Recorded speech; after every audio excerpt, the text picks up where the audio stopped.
Hello guys, आप सभी का फिर से स्वागत है आपके अपने channel Tejas A to Z में। आज हम लोग बात करने वाले हैं कोटक महिंद्रा बैंक का जीरो बैलेंस अकाउंट कैसे ओपन करें। अभी तक आपने हमारे चैनल को सब्सक्राइब नहीं किया है तो सब्सक्राइब कर लीजिएगा और बेल आइकन को दबाना ना भूलिएगा ताकि और इन्फॉर्मेटिव वीडियो आपको तुरंत की तुरंत मिलती रहे। चलिए शुरुआत करते हैं। सबसे पहले गूगल पे जाना है, गूगल पे सर्च मारना है कोटक 811। जैसे आप लोग मारोगे तो उसके बाद इस तरीके का इंटरफेस नजर आएगा। उस पर आप लोगों को अपना कॉन्टैक्ट नंबर, मेल ID, उसके बाद आप लोगों से पूछा जा रहा है करंट एड्रेस, पिन कोड। आप लोगों को जो आप रह रहे हो उस एड्रेस पे आपको उसका पिन कोड डालना है, जो आपके आधार कार्ड पे हो उस पिन कोड को डालना है। उसके बाद ओपन अकाउंट वाले टैब पे आपको जाना है। जैसे आप लोग इस पर क्लिक करोगे तो आप लोग देखोगे आपके मोबाइल नंबर पे एक OTP आएगा। उस OTP को यहाँ पे फिल करना है। उसके बाद आप लोगों को कन्फर्म वाले सेक्शन पे जाना है। जैसे आप लोग करोगे ना मेलिंग एड्रेस वगैरह पे जो आपका OTP आता है ना, उस एड्रेस को कन्फर्म करना है, अलाउ परमिशन करेंगे। उसके बाद आप लोगों से पूछी जाती है प्लीज़ प्रोवाइड योर डिटेल। आपको पैन कार्ड नंबर और आपका आधार नंबर यहाँ पे फिल करना है। सबसे पहले पैन कार्ड नंबर फिल करेंगे, उसके बाद आधार कार्ड। उसके बाद ये देखो आपके पास टर्म्स एंड कंडीशन आपसे पूछी जाती है, बैंक की परमिशन होती है जिन्हें आपको इस टैब पे क्लिक करना होगा। उसके बाद प्रोसीड टू वेरीफाई वाले टैब पे जाना है। जैसे आप प्रोसीड टू वेरीफाई करोगे तो आपके आधार कार्ड पे जो मोबाइल नंबर लिंक होता है उस पर एक OTP आएगा। उस OTP को यहाँ पे फिल करना है। उस OTP को फिल करने के बाद आप लोग देखोगे इस तरीके का इंटरफेस आएगा, tap to allow give location access, यानी आपको लोकेशन अपनी परमिशन देनी है। अलाउ वाले टैब पे जाएंगे तो आप लोग देखोगे आपके आधार कार्ड की जो डिटेल होंगी वो आपकी यहाँ पे ऑटोमेटिकली फैच होके जाएंगे। आपके फ़ोटो, नाम, डेट ऑफ बर्थ वगैरह और मेल फीमेल जो भी हो आपकी डिटेल यहाँ पे फैच होके आ जाएगी। उसके बाद आप लोगों को देखोगे स्क्रॉल करके तो आप लोगों के फादर नेम वगैरह, ये ऑक्यूपेशन, मंथली इनकम, ये आपके पास ये ऑप्शन आ जाएंगे। तो सबसे पहले आपको अपना फादर नेम डालना है, जो आपके फादर कार्ड का नाम आपके पैन कार्ड पे हो वो वाला आपको डालना है। फिर आपको ऑक्यूपेशन सिलेक्ट करना है, आप जॉब करते हो, क्या करते हो, किसान हो, स्टूडेंट हो वगैरह, आप जो भी हो, सर्विस, गवर्नमेंट एम्प्लॉय हो, सेल्फ एम्प्लॉयड हो, प्रोफेशनल हो, जो भी आप हो वो अपने हिसाब से यहाँ पे आप लोगों को सिलेक्ट करना होगा। अगर आप स्टूडेंट हो तो स्टूडेंट सिलेक्ट करना है, तो आपको इनकम सोर्स बताने की जरूरत नहीं पड़ेगी। हम लोग इनकम प्रूफ वाले हैं, हम तो प्राइवेट सेक्टर में। तो उसके बाद आप लोगों को यहाँ देखा जाएगा कि आपकी मंथली इनकम कितनी है। जैसे आप लोगों की मंथली इनकम जो भी हो आप वो सिलेक्ट कर लेना, 20, 30, 25, 30, 40 जो भी हो। उसके बाद कि मेजर सोर्स ऑफ इनकम, आपकी इनकम कहाँ से आती है, आप सैलरीड वगैरह हो आप तो वो सिलेक्ट कर लेना। आपको पॉकेट मनी वगैरह जो मिलती है आप वो हिसाब से सिलेक्ट कर लेना। उसके बाद आप लोगों से पूछा जाता है मैरिटल स्टेटस, कि आप शादीशुदा हो क्या हो, आपको वो डिपेंड करता है। आप शादीशुदा हो तो वो करना, मैरिड हो तो सिंगल हो सिंगल, और सर्वाइव पार्टनरशिप अगर वह सिंगल पर्सन हो तो हिसाब से अपने हिसाब से सिलेक्ट कर लेना। उसके बाद आप लोगों से पूछा जाता है एंटर मदर मेडल नेम, यानी आपकी मदर का नाम जो आपकी मम्मी की शादी से पहले जो था ना आपकी मम्मी का नाम, वो आपको यहाँ पे एंटर करना होगा कन्फर्म 2 बार में। यानी एक बार अपना नाम डालना मम्मी का, उसका दोबारा कन्फर्म नाम डालना जो आपकी मम्मी का नाम शादी से पहले हो। कई केसों में ऐसा होता है जैसे किसी ने लव मैरिज की होती है तो उनका सरनेम वगैरह चेंज होता है, तो शादी से पहले जो उनका सरनेम वगैरह जो भी होगा वो आपको फिल करना है। उसके बाद प्रोसीड वाले टैब पे जाना है। आपको पहले डालना है ना, फिर उसके बाद कन्फर्म करना है, फिर प्रोसीड करना है। जैसे हम लोग प्रोसीड करोगे तो आप लोग देखोगे इस तरीका आपका एड्रेस फैच होके आ जाएगा। यानी आपका जो आधार कार्ड पे जो एड्रेस होता है वो आपका यहाँ पे ऑटोमेटिकली फिल होके आ जाएगा। आप देखना आपका जो भी आपका आधार कार्ड में एड्रेस है वो आपका यहाँ पे फिल हो चुका होगा।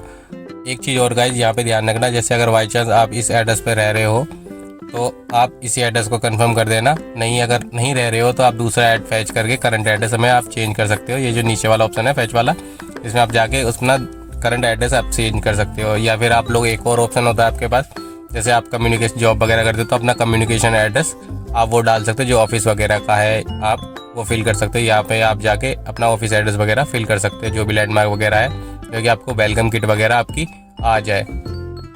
अगर बाई चांस नहीं है तो कोई बात नहीं, अगर आपका सेम है तो आपको कंटिन्यू एज सेव के जाके आप लोग कर सकते हो। जैसे आप यहाँ पे करोगे ना तो आपका करंट और परमानेंट सेम जैसे एड्रेस है वो कंटिन्यू एज टैब पे जाओगे, कंफर्म कर देना। और नहीं है तो आप दोबारा मैं आपको दिखा देता हूँ। उसके बाद आप लोग दोबारा जाके अपना यहाँ पे ऑफिस एड्रेस वगैरह भी एंटर कर सकते हो। चलो मैं आपको दिखाई देता हूँ। ये जो अभी दोबारा दिखा था ना, यहाँ पे आप लोग अपना एड्रेस यहाँ फिल कर लेना जो भी है आपका। देखो मैं एक बार रेशियो में करके दिखा देता हूँ, और नहीं है तो कन्फर्मेशन कर लेना आप लोग अपने हिसाब से। मैं एक बार एंटर करके दिखाता हूँ अपना एड्रेस एग्जाम्पल के तौर पे। आप लोग देखोगे इस तरीके से आप लोग फिल कर सकते हो अपना एड्रेस। उसके बाद कंफर्म कर देना, जैसे आप जहाँ भी आप वर्किंग हो ना वो एड्रेस फिल कर देना और प्रोसीड वाले टैब पे चले जाना। जैसे आप लोग करोगे तो इसके बाद आप लोगों से पूछा जाए ऐड ए नॉमिनीज, यहाँ पे आपको नॉमिनीज सिलेक्ट करना है। आपको किसका करना है, मम्मी पापा जो भी है उन्हें सिलेक्ट कर लेना, फिर उनकी डेट ऑफ बर्थ फिल कर देना। उसके बाद उन लोगों की मेल ID आपको फिल करनी होगी, जो भी उनकी डेट ऑफ बर्थ हो वो एक्चुअल करना। जो एक्चुअल डेट ऑफ बर्थ हो वो आपको फिल करनी है यहाँ पे। उसके बाद आप लोगों को मैं एक चीज़ बता देता हूँ, यहाँ पे मैंने नाम नहीं भरा है, आपको उनका नाम भी पहले फिल करना होगा, उसके बाद रिलेशन टाइप करना होगा उनका, फिर डेट ऑफ बर्थ फिल करनी होगी, उसके बाद फिर मेल ID, फिर ऑप्शन में आपको उनका मोबाइल नंबर आपको डालना है और उसके बाद नॉमिनीज़ का एड्रेस आपको फिल करना होगा। अगर आपका और उनका एड्रेस सेम है तो सेम एड्रेस पे जाना जो आपका है, जो आपका आधार कार्ड पे था। और आपने कम्युनिकेशन में जो अपना ऑफिस वगैरह था जो डाला था एड्रेस, अगर वो वाला एड्रेस है तो उसे सिलेक्ट कर लेना। उसके बाद अगर किसी को अपना नॉमिनीज नहीं सिलेक्ट करना, आई विल ऑप्ट आउट, इस पर आप लोगों को क्लिक करना होगा कि आप लोग उन नॉमिनीज ऐड नहीं करना चाहते। जैसे आप लोग प्रोसीड करोगे तो आप लोगों के पास इस तरीके टर्म्स एंड कंडीशन आएंगी। ये आपको सारी टर्म्स एंड कंडीशन आपको एक्सेप्ट करनी है और पढ़ भी लेना गाइज। उसके बाद आप कंफर्म करना, प्रोसीड वाले टैब पे जाना, फिर आप लोगों के पास दिखाएगा प्लान चॉइस और प्लान, आपको कौन सा प्लान एक्टिवेट करना है या कौन सा अकाउंट आपको खोलना है। जैसे 811 क्लासिक है, 811 सुपर है, 811 सुपर सिलेक्ट है। आप लोग इनमें देख सकते हो कि इनके भी यहाँ पे आप जैसे क्या क्या ऑफर आपको मिलते हैं, क्या क्या बेनिफिट मिलते हैं, आपको कितना मेंटेनेंस आपको करना पड़ता है, कितना नहीं करना पड़ता। जैसे आपको फर्स्ट टाइम आपको क्लासिक वाले में आपको 2000 रुपये करने पड़ेंगे और सुपर वाले में 10,000 करने पड़ेंगे। और ऐसे आप लोग जितने भी हैं ना आपके, ये सारे देख लेना, कितना जीरो बैलेंस रखना है, कि कितना क्राइटेरिया क्या है, वर्चुअल मिलेगा नहीं मिलेगा, डेबिट कार्ड नहीं मिलेगा, मंथली ट्रांजेक्शन कितनी है, पर ट्रांजेक्शन कितनी है। आप लोग इस सारे के सारे फीचर जो भी हैं आपके, आप इसके अंदर सेलेक्ट कर लेना। जैसे मैं आप लोगों को एग्जांपल ही दूंगा, 811 क्लासिक आप कर लेना, आपको वन टाइम 2000 रुपये डालने हैं। लेकिन बट ये मत सोचना गाइस ये आपको 2000 रुपये मेंटेन करके रखना है, मेंटेन करके रखने की ज़रूरत नहीं होती। इसके अंदर आपको फर्स्ट टाइम आपको डालना है, वो आप तुरंत ही जैसे अकाउंट ओपन हो जाए वैसे ही आप लोग निकाल सकते हो। आप लोग देख सकते हैं तीनों में कितना फ़र्क है। आपको अपने हिसाब से अगर आपको लगता है सुपर वाला सेलेक्ट करना है तो सुपर वाला कर लेना, नहीं तो मैं आपको प्रोफेशनल करूँगा तो आपको 2000 वाला, जैसे हम लोग कर लेते हैं 2000 वाला। जैसे आप लोग वहाँ पे टिक करा सर्च वाली क्लासिक वाले पे, तो आप लोग देखो नीचे ऐड फंडिंग के लिए आपका ऑप्शन आ चुका है। एक चीज़ बता देता हूँ गाइज, आप लोग देखना है यहाँ के अंदर जो कैश डिपॉजिट लिमिट है, इसके अंदर आप लोग देख सकते हो जो क्लासिक वाला है इसके अंदर 10,000 रुपये per transaction on every month के। इसके अंदर आप ये इसके अंदर ऑनलाइन वाली बात नहीं हो रही, आप ब्रांच में जाके जो जमा करते हो इसमें 10,000 रुपये पर मंथ एक ही ट्रांजेक्शन कर सकते हो। इसके अंदर दूसरे वाले सुपर वाले में देखेंगे तो 1 लाख अमाउंट सबमिट कर सकते हो, लेकिन 2 बार में कर सकते हो।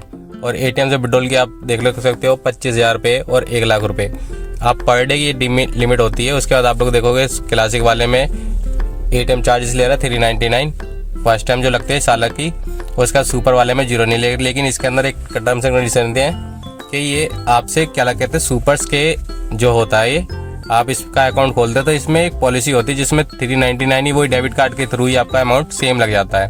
तो इसलिए आप लोग क्लासिक वाला सिलेक्ट कर लेना। मैं चलो आपको दिखा भी देता हूँ, मैं क्लासिक वाला करता हूँ। अगर स्टूडेंट वगैरह तो क्लासिक कर लेना। अगर आपको खाता अपग्रेड भी करना हो तो उसमें कोई दिक्कत नहीं आएगी। चलिए हम लोग शुरुआत करते हैं, ऐड टू फंडिंग पे जाते हैं। तो आप लोग देखोगे आपके पास ये 2000 रुपये की फंडिंग करने के लिए आएगा, डिपॉजिट 2000 रुपये जाएंगे तो आप लोग देखोगे आपके पास 3-4 ऑप्शन आते हैं, पेम UPI वगैरह, generate UPI QR code, debit card वगैरह। अगर आपके पास ये ध्यान रखना गाइस, अगर बाई चांस आपका अकाउंट नहीं है कोई तो आपको इसमें दिक्कत लेने वाली बात नहीं। अपने फ्रेंड सर्कल या भाई मम्मी पापा या आप किसी के भी अकाउंट से आप इसके अंदर फंडिंग कर सकते हो। आप इस पर QR कोड जनरेट कर लेना इस पर जाके, और मम्मी पापा या अपने किसी भी अकाउंट से, या आपका खुद का अकाउंट है तो उस अकाउंट से फंडिंग कर लेना। जैसे हम लोग फंडिंग कंप्लीट करते हैं तो आप लोग देखोगे इस तरीके से पॉपअप खोलेगा, 1-2 से 3 सेकंड का टाइम लेता है। उसके बाद आपको देखो रिडायरेक्ट कर देगा आपको इस पर। तो आपका अकाउंट वगैरह अपना चेक करने के लिए उसके लिए सबसे पहले आपको MPIN बनाना होगा, जो 4 या 6 अंकों का आप बना सकते हो। उसके अंदर ऑप्शन होते हैं, आप 6 अंकों का बना लेना। उसका री-एंटर वही पिन करना जो आपने अभी फिल करा है, उसका कंफर्म पिन पे जाना है, MPIN। ये आपका जब भी आप लॉगिन करोगे तो आपको MPIN ये आपको एंटर करना पड़ेगा बार बार। जैसे हम लोग सेट कर लेते हैं, आप लोग देखोगे इस तरीके का फ्रॉड अलर्ट आता है कि अगर फ्रॉड अलर्ट से बचना है तो आप लोग का 1 लाख रुपये का होता है, 399 ईयर के आसपास होता है। बहुत से लोग क्या करते हैं, इसे एनरोल को सीधा स्क्रॉल कर देते हैं, कन्फर्म कर देते चले जाते हैं, इसके आपके साल के 400 रुपये कटने शुरू हो जाते हैं। ये पॉलिसी होती है, आप चाहो तो बाद में ले लेना और नहीं तो इसे स्केप कर देना, बिना बात के खर्चा ही है। और अगर आपको लेनी है तो ले लेना। हम लोग स्क्रॉल करके नीचे आएंगे, हमें लेनी नहीं है।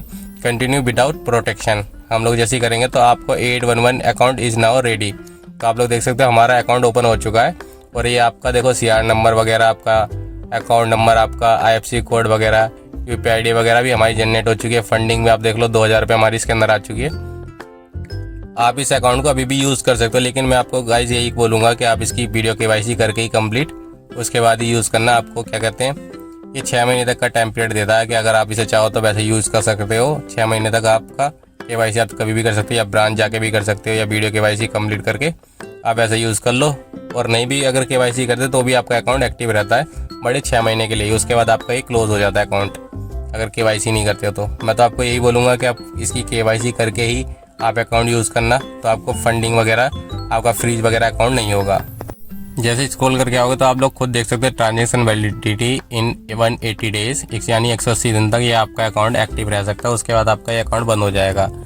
और एक चीज़ और गाइस, अगर जहाँ पे जैसे वीडियो KYC कंप्लीट पे जाओगे, अगर देखोगे आप लोग कभी कभी ऐसा होता है ना कि आपकी फाइल बैक हो जाती है, तो आप लोग को दोबारा मैं ऑप्शन भी दिखाता हूँ। आपके व्हाट्सअप पे आपकी जो KYC वगैरह जो आती है ना, लिंक वगैरह आपका KYC के लिए ऑप्शन वहाँ भी आ जाता है, या आप लेट हो जाते हो तो तब भी आप KYC के लिए आप देखोगे ना व्हाट्सअप पे, आप लोग देखोगे कि आप डायरेक्ट KYC के लिए आपके पास ऑप्शन आ जाएगा। दूसरा ऑप्शन आप लोग देख सकते हो कि आप लोग शेड्यूल बुक कर सकते हो, अपॉइंटमेंट वगैरह, कि आपको इस टाइम पे आपको KYC करनी है, तो उस हिसाब से भी आप सिलेक्ट कर सकते हो। तो हम लोग कर कहते हैं डायरेक्ट KYC पे, जैसे हम लोग क्लिक करेंगे तो आप लोग दोबारा आपको दिखा रहा हूँ इसलिए क्या रिडायरेक्ट वगैरह हो जाए। तो आप लोग देखो जैसे आप इस साइन पे आओगे तो आप लोग देखो KYC के लिए क्लियरली लिखा था फिजिकल पैन कार्ड होना चाहिए, सिग्नेचर अबाउट वगैरह आपके पास पैन होना चाहिए, ब्लैक ब्लू जो भी आपके पास है, A4 साइज पेपर होना चाहिए। ई पेन आपका चलेगा नहीं, फोटो कॉपी वगैरह चलेगी नहीं। जैसे आप वीडियो KYC पे जाओगे कन्फर्मेशन में तो आपसे आपका वही कॉन्टैक्ट नंबर पूछा जाएगा और आपकी डेट ऑफ बर्थ पूछी जाएगी। स्टार्ट वीडियो KYC पे जाएंगे तो आपके पास मोबाइल नंबर पे एक OTP आएगा, जो आपने अभी लिंक करा था ना मोबाइल नंबर, उस OTP को कंफर्म करेंगे तो आप लोग देखोगे जो आपकी डिटेल थी, आपकी सारी की सारी डिटेल यहाँ आ जाएगी। इस डिटेल को आप देख लेना, आपसे इसी डिटेल में से ही आपसे बैंक का एम्प्लॉय आपसे बात करेगा, जो इसमें से डिटेल आपसे पूछेगा।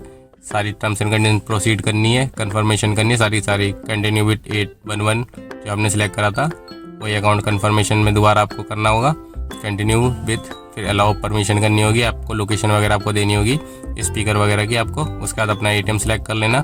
उसके बाद आप लोगों से देखा जाएगा आपको डॉक्यूमेंट अपलोड करने के लिए आपको पैन कार्ड इसके अंदर सबसे पहले अपलोड करना है, जो आपका फ़ोटो को आप क्लीन रख के सामने से क्लिक कर देना अपना पैन कार्ड। उसके बाद आपको अपनी सेल्फी देनी होगी लाइव। उसके बाद आप लोग सेल्फी जैसे ही देते हो, आप पासपोर्ट साइज के हिसाब से जैसे खिंचवाते हो ना, वैसे ही आपको सेल्फी देनी है। उसके बाद सिग्नेचर आपको अपलोड करने होंगे। आप लोग पेपर पे से साइन कर लेना, पेपर पे जो भी ब्लैंक पेपर हो ना, A4 साइज जो पेपर होता है उसे ब्लू ब्लैक पेन से अपना सिग्नेचर करके अपलोड कर देना। ये मैं आपको करके दिखा देता हूँ बाकायदा।